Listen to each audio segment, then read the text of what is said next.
کو لے کے پہنچ جاتے ہیں. تو ان کو ابھی ریکویسٹ ہے کہ وہ اپنے دو تھوڑے مختصر میں اپنے وہ خیالات کا اظہار کریں. محمد صلی اللہ رسول الکریم بسم اللہ الرحمن الرحیم. سب سے پہلے تو میں ڈاکٹر صاحب کا اور آئے جو بھی آرائیں برادری کے معززین ہیں سب کا شکریہ ادا کرتا ہوں کہ انہوں نے اپنی ایک برادری کی ایک پرسنل میٹنگ کے اندر مجھے بھی بولنے کا موقع دیا. الحمدللہ ہم خود ایک سوشل آدمی ہے، جس طرح ڈاکٹر صاحب نے تعارف کرایا کہ صحافی ہیں، تو صحافت ایک سوشل کام ہے. صحافت جو کرتا ہے وہ ایک بنیادی طور پہ کامی سوشل ہے کہ ایک اچھائی کو پروموٹ کرنا، ایک برائی کے خلاف واویلا کر کے اس کو ختم کرنا. تو جو بھی بندہ دنیا میں صحافی ہوگا تو بیسکلی وہ سوشل ہوگا، تب وہ صحافت کرے گا.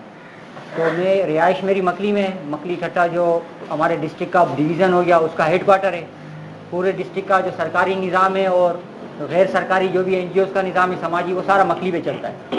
تو گزشتہ 12-14 سال سے ہماری کچھ تربیت اس طرح ہوئی ہے کہ مکلی ٹھٹہ میں جو بھی سوشل کام ہوتے ہیں مختلف، اس کاموں کے اندر ہم شامل ہوتے ہیں.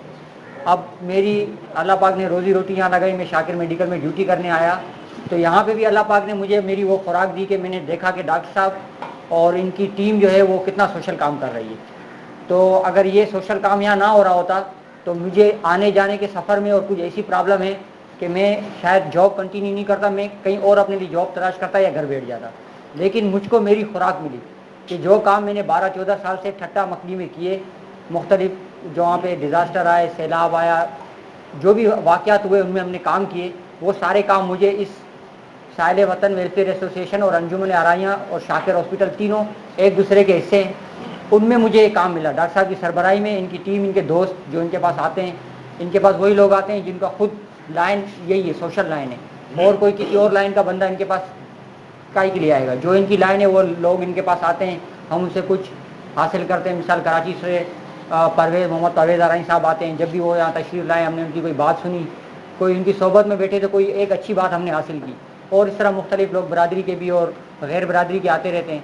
تو میں یہ کہنا چاہ رہا ہوں کہ یہاں پہ جو سوشل کام ہو رہا ہے خصوصاً برادری کے لیے ہو رہا ہے. آج کل برادری کی سیاست بھی ہو رہی ہے اور برادری کی نظریوں پہ لوگ چل رہے ہیں. ایک قدرتی فعل ایک انسان کے اندر ہوتا ہے، ہر جگہ پہ ہے.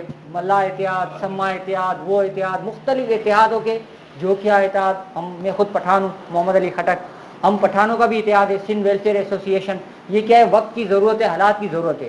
اور یہ جو بھی اتحاد بنتے ہیں یہ ضروری نہیں ہے کہ یہ اتحاد کسی کے اگینسٹ، جیسے لیاری گینگ وار، فلاں وار، اس میں یہ بات نہیں ہے. اب جس طرح ایک بڑی مثال آپ کے سامنے پیش ہو گئی اور آپ نے اپنی آنکھوں سے دیکھا، جو پیشنٹ کے اوپر بابا جی ان کا علاج ہوا، یہ آپ کے سامنے ایک ہیں، پر پچھلے 1 سال میں اور ان کے سامنے ایسے بہت کیس آئے. بیوہ عورت، یتیم بچہ، اس سب کی فلاح و بہبود یہاں ہوتی ہے، میں نے اپنی آنکھوں سے دیکھا ہے. تو یہ جو برادریوں کے اتحاد بنتے ہیں یہ آج کل پوری دنیا میں بنتے ہیں. اور یہ ضروری نہیں ہے کہ کسی کے خلاف کوئی غلط عزائم میں بنے، یہ اچھے نیک نیتی سے بن سکتے ہیں. کراچی میں آپ دیکھو، کچی جماعت، فلاں جماعت، مسلم جماعت، وہ جماعت، تو یہ آپس میں فنڈنگ بھی کرتے ہیں. کوئی 100 دیتا ہے، کوئی 500 دیتا ہے، کوئی بڑا بزنس مین ہے وہ 10,000 بھی دے دیتا ہے. تو اس طرح الحمدللہ آپ کی برادری میں بھی ہے، لیکن جو کچھ ذرا اس میں سے دور ہیں ان کو ڈاکٹر صاحب مل جلنے کی کوشش کرتے ہیں. تو ماشاءاللہ آج عید بھی ابھی تازہ گزری ہے، وہ بھی، اور یہ بھی واقعہ ہوا ہے، اور مریض کا بھی. تو یہ ساری چیزیں ہیں. تو میں آپ سب کو یہاں پہ اپنے آفس میں، کیونکہ میری ذمہ داری آفس میں آپ کا شکریہ بھی ادا کرتا ہوں اور آپ کو ویلکم بھی کرتا ہوں. اور انشاءاللہ جو بھی آپ کے پرابلم ہوں گے تو ڈاکٹر صاحب کی سربراہی میں جو ہمارے حصے کا کام ہے، پریس کا، میڈیا کا، آپ نمبر لے سکتے ہیں. آپ کے علاقے میں کوئی بھی پرابلم ایسا جینین ہو، کوئی امن و امان کے لحاظ سے، کوئی اور اپنا بیماریوں کے، کوئی بھی جو دنیا کے ایشو ہوتے ہیں، اگر آپ وہ ڈاکٹر صاحب کو یہاں میں بتائیں گے تو وہ ہمارا کام ہے. جس طرح ڈاکٹر صاحب نے شروع میں بات کی ترقی کی کہ 45 ماہی گیر، ان میں جو ڈاکٹر صاحب نے جو ایفرٹ کیے، تو اب گاڑی ہے تو اس کے 4 پہیے ہیں، چاروں لگے ہوں گے تو گاڑی چلے گی. تو ڈاکٹر صاحب نے اپنے حصے کا کام کیا، اور جو ہمارے حصے کا کام تھا کہ اس واقعے کو اور اس ایشو کو ہم نے اپنی قلم کی طاقت سے جب میڈیا میں چھوڑا تو 21 اخباروں میں، 6 چینلوں پہ وہ خبر بریک ہوئی، جس کا اثر پوری دنیا میں ہوا اور اس کے اوپر اقدامات ہوئے. میں یہ کہہ کے اپنی بات ختم کروں.